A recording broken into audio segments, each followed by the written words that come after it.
नमः शिवाय। भारत माता शिव शक्ति अवतार। आज है 11/4/2025। रिवाइज डेट है 1/10/1967। रूहानी बच्चे, न पढ़े हुए हो तो कोई हर्जा नहीं है। यह तो समझने की बातें हैं। बाप सब युक्तियाँ बतलाते रहते हैं। सब बाप को बतला दो तो रिस्पॉन्सिबिलिटी से छूट जाएंगे। ओम नमः शिवाय। बाप और बच्चों का मिलाप बाप को भी मीठा लगता है, बच्चों को भी मीठा लगता है। किसको जास्ती मीठा लगता है, बाप को या बच्चों को? बच्चों ने कहा बच्चों को, नहीं बाप को। अच्छा, उनको लगता है।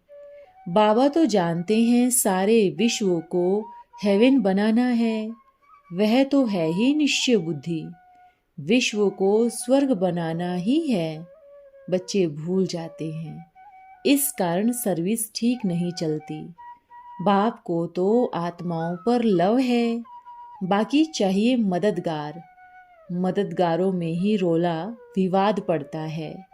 स्वर्ग तो बन ही जाएगा ड्रामा प्लेन अनुसार, बाकी बच्चों को हिम्मत कर खुश मिजाज हर्षित बनना है। लेकिन बच्चे दैवी गुण नहीं धारण करते हैं, बाप को भूल जाते हैं। जिससे बेहद का वर्षा मिलता है उनको भूलना नहीं चाहिए। बाबा ने बहुत बार समझाया है, याद में कोई तकलीफ नहीं और रोज की मुरली भी जरूर सुननी है। कोई डेट की मुरली तो मिस नहीं की। बहुत बच्चे आते जाते हैं तो बीच की मुरली रह जाती है, ध्यान नहीं देते। कोई समझते हमने तो समझ लिया है। बाप युक्तियां बतलाते ही हैं, धारण कर सर्विस में लग जाओ। मुख्य बात है बाप को याद करने की। तुम जानते हो कि पुरुषोत्तम बनने बाप के पास आते हैं।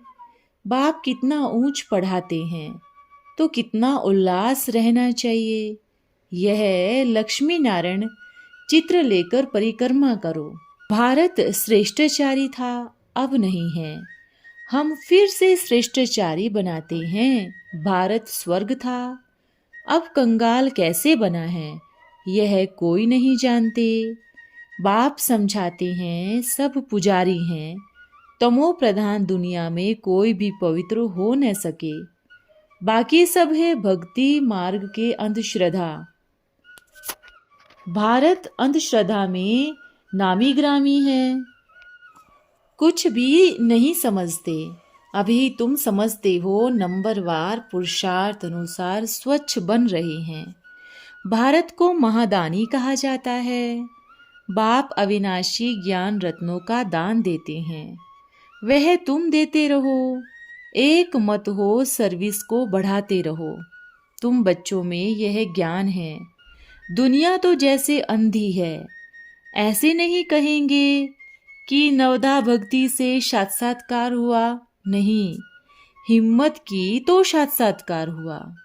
तुम बच्चे भी हिम्मत से पुरुषार्थ करेंगे तो बाप कहते हैं मुझे याद करेंगे तो ऐसा लक्ष्मी नारायण बनेंगे। पुरुषार्थ से ऐसा बनना है। आशीर्वाद कृपा आदि यह अक्षर भक्ति मार्ग के है। बाप कहते हैं तुम सब चिल्ड्रंस हो। कहते हैं हमने इतने पैसे दिए, तुम सब खल्लास कर दिए। तुम डबल सिरताज थे, फिर क्या हुआ? बाप ने समझाया है वंडर भी खाते हो। डबल सिरताज बन नीचे उतरते उतरते क्या हो गए? इसको कहा जाता है उत्थान और पतन। कल्प पहले जो समझा था वह ही नंबरवार पुरुषार्थ अनुसार समझेंगे। 84 जन्म सब थोड़े ही लेंगे।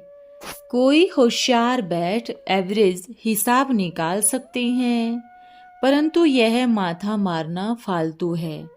इससे तो बाप को याद करने में माथा मारना चाहिए, पेट भरेगा याद से। खुदाई खिदमतगार तो तुम बच्चे हो। बाप सबको लिखते हैं याद की यात्रा से बेड़ा पार। तुम इस पार से उस पार चले जाएंगे। जितना याद करते हैं घड़ी घड़ी नजदीक आते जाते हैं। विलायत से लौटते हैं तो याद आता है हम जा रहे हैं। तुम भी दिन प्रतिदिन नजदीक आते जाते हो। यह यात्रा तुम अभी करते हो, जाने की यात्रा है। यात्रा से विकर्म विनाश होते हैं, पावन होकर जाते हैं। फिर 84 जन्मों के बाद फिर ऐसे हो जाते हैं। यह रूहानी यात्रा है। गीत भी है, थक मत जाना हे रात के राही। रात को तो यात्रा करते नहीं हैं, फिर यह गीत क्यों बना है? बाप कहते हैं तुम अथक हो, पुरुषार्थ करते रहो। जितना पुरुषार्थ करेंगे कल्याण होगा। बच्चों को अब समझ में आया है, बाप को भी समझ इमर्ज हुई है। संकल्प उठता तब है जब ड्रामा में पार्ट है। बाप कहते हैं हूबहू कल्प पहले मुआफिक समझाता रहता हूँ। यह अति सहज भी है। पुरुषार्थ करते करते माया की जीत भी हो जाती है। माया ग्रह हप कर लेती है। हप किया है, हप करेगी। न पड़े हुए हो तो कोई हर्जा नहीं है। यह तो समझने की बात है। पाप आत्माओं को दान देने से पाप लग जाता है, इसलिए बाप सब युक्तियां बतलाते रहते हैं। शिव बाबा को याद कर भोजन खाना है। सब बाप को बतला दो तो रिस्पॉन्सिबिलिटी से छूट जाएंगे। बाप तो डायरेक्शन देते हैं। यह ही है श्रीमत। बच्चों को अतीन्द्रिय खुशी होनी चाहिए। हम भगवान के बच्चे हैं। भगवान हमको पढ़ाते हैं। याद जरूर करना पड़े तब विकर्म विनाश हो, बहुत खुशी होगी। बोलो बाप को याद करेंगे तो पावन बन विश्व के मालिक बन जाएंगे। याद से खुशी बहुत होगी। ओम। रात्रि क्लास है 2/10/1967। इस बारी की मैगजीन बहुत अच्छी है। दिन प्रतिदिन तो समझानी अच्छी मिलती ही रहती है, तो मैगजीन भी सुधरती रहती है। बच्चों को डायरेक्शन भी मिलती रहती है। इस बारी शिव जयंती की हॉलिडे भी गवर्नमेंट ने रखी है। फिर भी पत्र लिखना चाहिए कि इनका शिव का स्टैंप निकालना चाहिए। एक बार त्रिमूर्ति शिव का चित्र भेंट दे देना चाहिए और महिमा लिखनी चाहिए। इनका स्टैंप तो जरूर होना चाहिए। यह भारत को सतयुग का वर्षा देते हैं, विश्व का मालिक बनाने। ऐसे समझाकर लिखना चाहिए। लिखेगा वही जिनको अच्छा शौक है सर्विस का। फिर इसकी कॉपी भी प्रांत में भेंट कर देनी चाहिए। चीफ मिनिस्टर आदि के पास। मोस्ट बिलीवेड गॉड फादर जो सर्व का सद्गति दाता है, इनका स्टैंप निकालना चाहिए। इस समय भारत की सर्विस कर रहे हैं, कुछ न कुछ बच्चों के पत्र जाते रहने चाहिए। ऐसा कुछ करना जरूर चाहिए जो आवाज निकले। बाप भी आवाज करते हैं ना। मन मना भव अर्थात स्वर्ग की स्थापना राजयोग से कर रहे हैं। जिनको नशा रहता है वह युक्तियां निकालते हैं। बच्चियां भारत की खास विश्व की आम सेवा कर रही है। ये नोट कर लिखना चाहिए। भारत को सतयुगी विश्व का राज्य देते हैं। बाकी जो धर्म है उनको मुक्ति देते हैं, अर्थात सबको दुख से लिबरेट कर सुख शांति देते हैं। इनका स्टैंप जरूर होना चाहिए।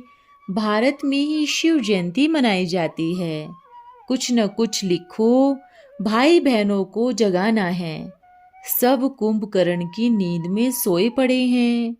मुख्य है याद की यात्रा, जिससे ही बेड़ा पार होगा। दैवी गुण भी जरूर धारण करने हैं। आसुरी गुण सब निकल जाने चाहिए, तब ऊंच पद पा सकेंगे। बच्चों को तो बहुत सहज बताते हैं। बाप को याद करो, मौत सामने सबके लिए है। बाप कहते हैं अब मुक्ति धाम जाने का है, तो मुझे याद करो तो पावन बन जाएंगे। घर में सेंटर खोल मित्र संबंधियों आदि को समझाना है। 5 विकारों से भी हटाना है। अचानक मर जाते हैं, कुछ भी हासिल नहीं होता। बहुतों के पैसे बर्बाद हो जाते हैं, पैसे बैंक आदि में ही रह जाते हैं। बाप कहते हैं तुम अपने पैसे नई दुनिया में ट्रांसफर कर दो, यहाँ पैसे पदम गुणा हो जाएंगे। तुम कौड़ी से पदम बनते हो तो बाप की याद से, और कोई तकलीफ नहीं है। जितना धन है इसके नशे में रहते हैं, इसलिए बाप कहते हैं मरना भी है शिव बाबा की याद में, और कुछ भी याद नहीं रहना चाहिए। खाना तो मिलता ही रहेगा, जास्ती है तो कुछ जमा कर दो, सेंटर खोलो या मदद करो। गरीब माताएं बोलती है यह 2-4 पैसे हम देते हैं, स्वर्ग में अशर्फियां देना।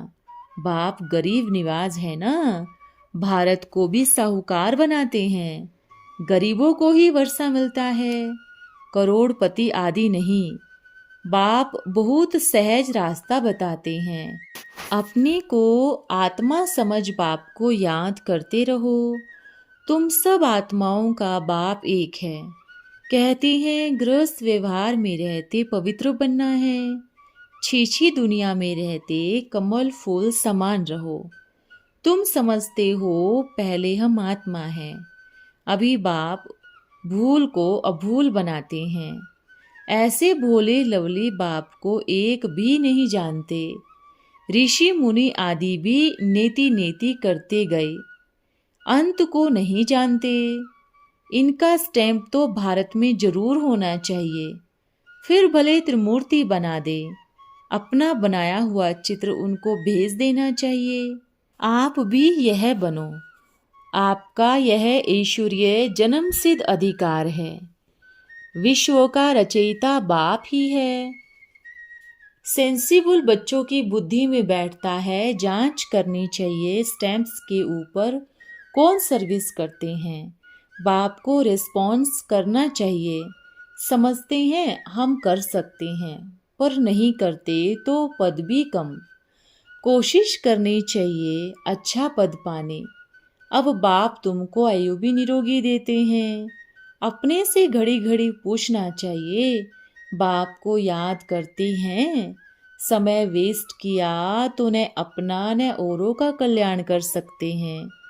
यह सबसे सहज कमाई है। तुम बाप को याद करते रहो, कहाँ फंसना नहीं चाहिए।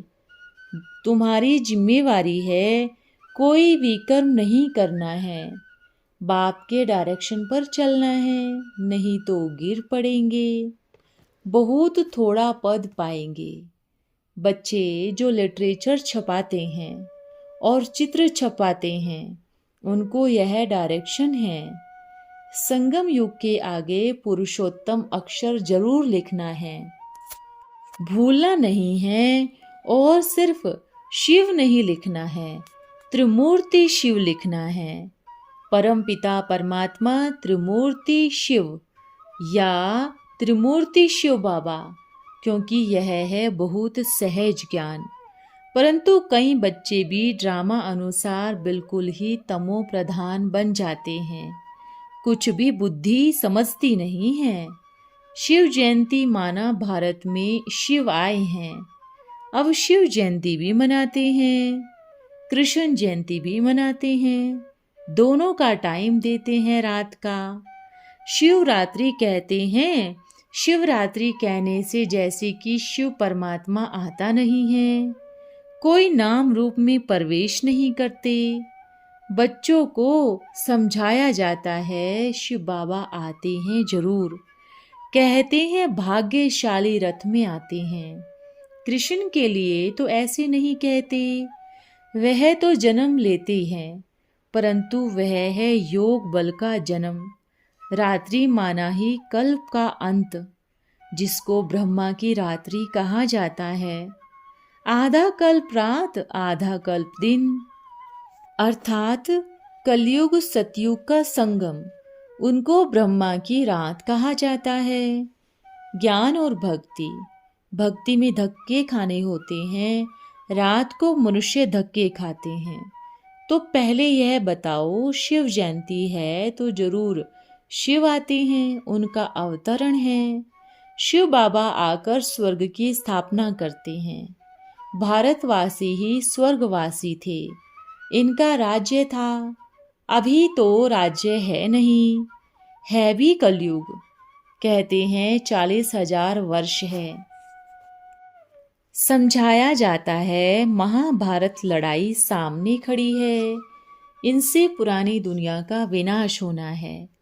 राजयोग सीख रहे हैं, विनाश है ही स्वर्ग की स्थापना अर्थ। ऐसी ऐसी पॉइंट्स धारण करनी चाहिए बच्चों को। मूल बात यह सिद्ध करनी है, गीता का भगवान शिव है। प्रजापिता ब्रह्मा का दिन तो प्रजापिता ब्रह्मा के बच्चों का भी दिन। मुख्य तुम्हारी विजय होनी है। इस बात पर गीता का भगवान त्रिमूर्ति शिव है, न कि श्री कृष्ण। कृष्ण को तो देवता ही समझते हैं, बच्चों को यह पता नहीं है विष्णु के 2 रूप ही लक्ष्मी नारायण हैं। ऐसी ऐसी बातें अच्छी रीति धारण करनी है, जिससे समझाने में सहज होगा। शिव बाबा आते हैं, वह पतित पावन हैं, जरूर पावन दुनिया रचते होंगे, राजयोग सिखाते होंगे। कृष्ण के लिए तो नहीं कहा जाता पतित पावन, राजयोग सिखाता है। कृष्ण तो पतित पावन है नहीं। ऐसी ऐसी मुख्य बातें बुद्धि में रखनी होती है। इस समय भक्ति की जैसे बादशाही है, भक्ति की अथवा भक्ति के शास्त्रों की अथॉरिटी बन जाती है। सतयुग में शास्त्र होते नहीं, यह है ही भक्ति मार्ग के। ज्ञान से दिन होता है, वहाँ भक्ति का नाम निशान नहीं। यह ड्रामा है ना, तो बच्चों को नोट करना चाहिए। तुम्हारी विजय है ही इस गीता का भगवान कौन है। रात दिन का फर्क है। कृष्ण तो पूरे 84 जन्म लेते हैं, अब भी उनकी आत्मा पुरुषार्थ कर रही है। यह तुम बच्चे ही समझते हो। अच्छा, ओम नमः शिवाय। आज का वरदान है अशरीरी भव। अब घर चलने के लिए तैयार हैं? साकार में तो नहीं चलेंगे ना। घर चलने के लिए विशेष अशरीरीपन का अभ्यास जरूरी है, इसलिए रोज अमृत वेले यह अभ्यास करना है। हम जैसे कि अवतरित हुए हैं, कभी समझो कि मैं अशरीरी और परमधाम निवासी हूँ, अथवा यह भी अनुभव करो कि अव्यक्त रूप में अवतरित हुई हूँ। अमृत वेले रोज यह विशेष अशरीरी भव का वरदान लेना चाहिए, अभी विशेष यह अनुभव हो। ओम नमः शिवाय।